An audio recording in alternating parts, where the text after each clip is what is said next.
Hello and welcome to ERi-TV English News Broadcast. It is exactly 10:30 p.m. in Asmara, and I am Salem Brahane. Let's see the top stars. 2 patients diagnosed positive for COVID-19 today.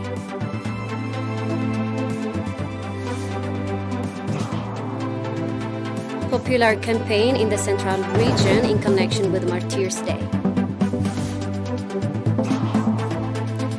Fighting between rival militias rocks Libya's capital, Tripoli. Iran and Venezuela signed a 20-year cooperation plan.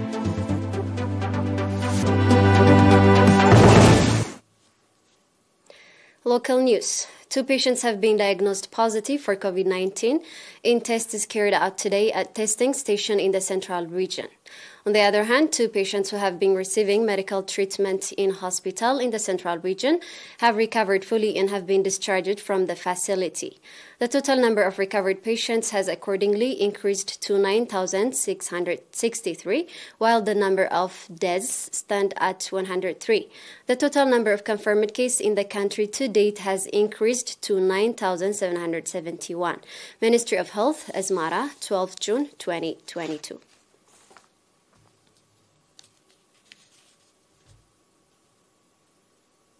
Seminar on implementation of development programs of this year was organized in Af'abat subzone on 6 June, in which newly elected ERi administrators, managing directors, as well as village coordinators took part.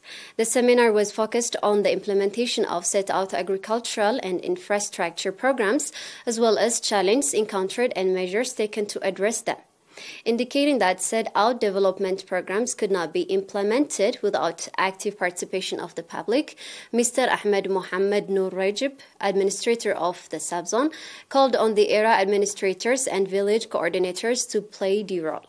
Mr. Ahmed also expressed readiness of the subzonal administration to play the role in the implementation of the charted-out development programs. The participants on their part extensively discussed on the report, presented and adopted various recommendations.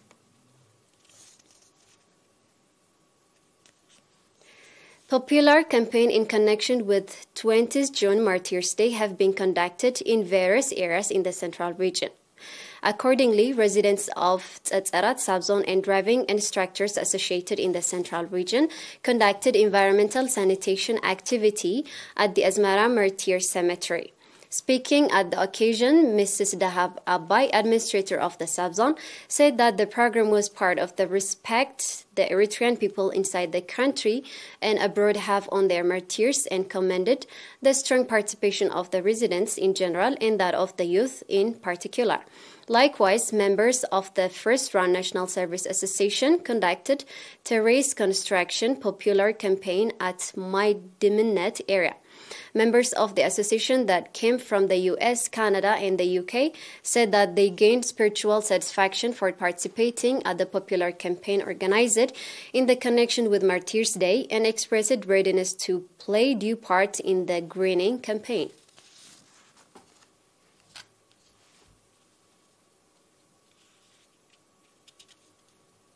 You are watching ERi-TV. Stay tuned for international news.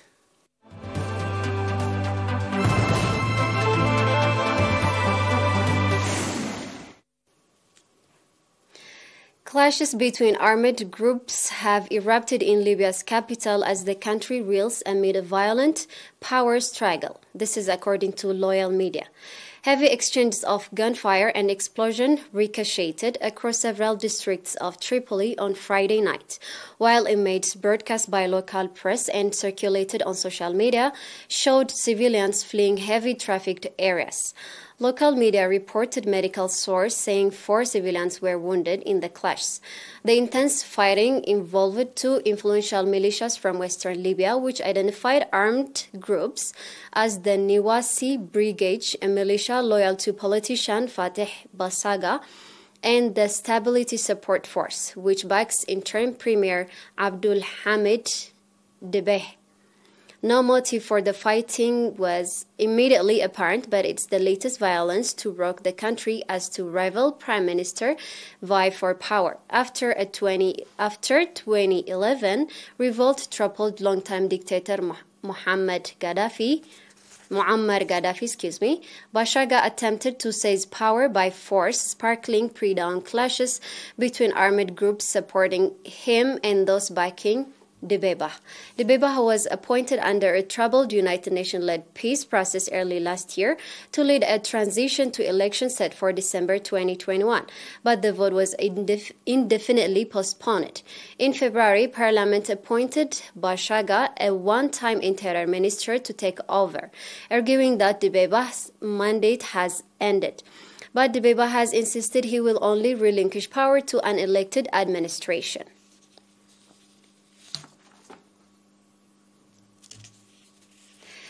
Iran and Venezuela have signed a 20-year cooperation roadmap during a state visit by President Nicolas Maduro to Tehran, as the two oil-rich countries railing under United States sanctions pledged to boost bilateral ties.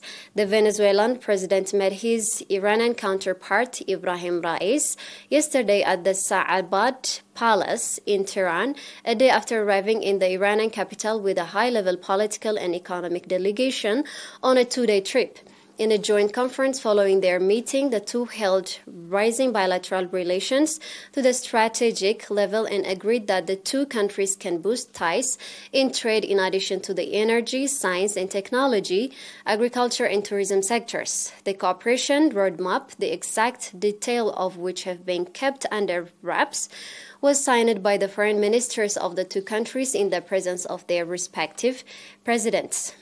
The delegations from both countries discussed detail of the future cooperation as the leaders focused on issues of mutual cooperation on economic issues amid crippling economic crisis due to sanctions. Rais said, sitting next to Maduro, that the Islamic Republic of Iran's foreign policy has always been to have relations with independent countries, and Venezuela showed that it has had incredible resistance against threats and sanctions by enemies and imperialism.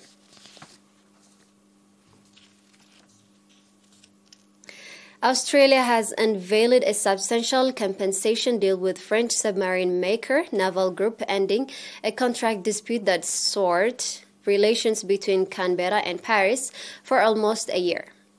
Prime Minister Anthony Albanese said yesterday that the French firm had agreed to a fair and unequitable settlement of $584 million for Australia, ending a 10-year-old multi-million-dollar submarine contract. The agreement drew a line under a spat that caused leader-level recriminations and threatened to torpedo talks on a European Union-Australia trade agreement. French Defense Minister Sébastien Lecornu said that it permits them to turn a page in their bilateral relations with Australia and took to the future. Albanese said he would travel to France soon to reset a relationship beset by pretty obvious tension.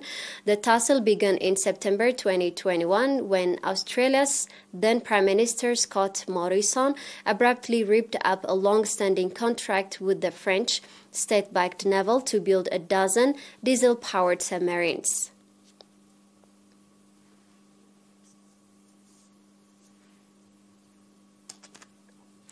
And now let's remind you the top stories.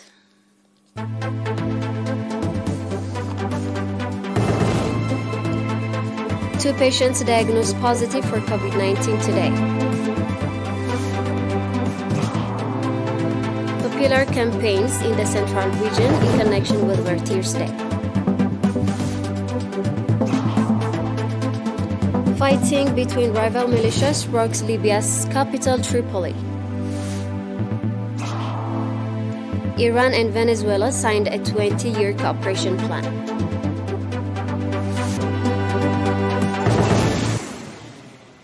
And that's all with the news for this evening. Thank you for being with us.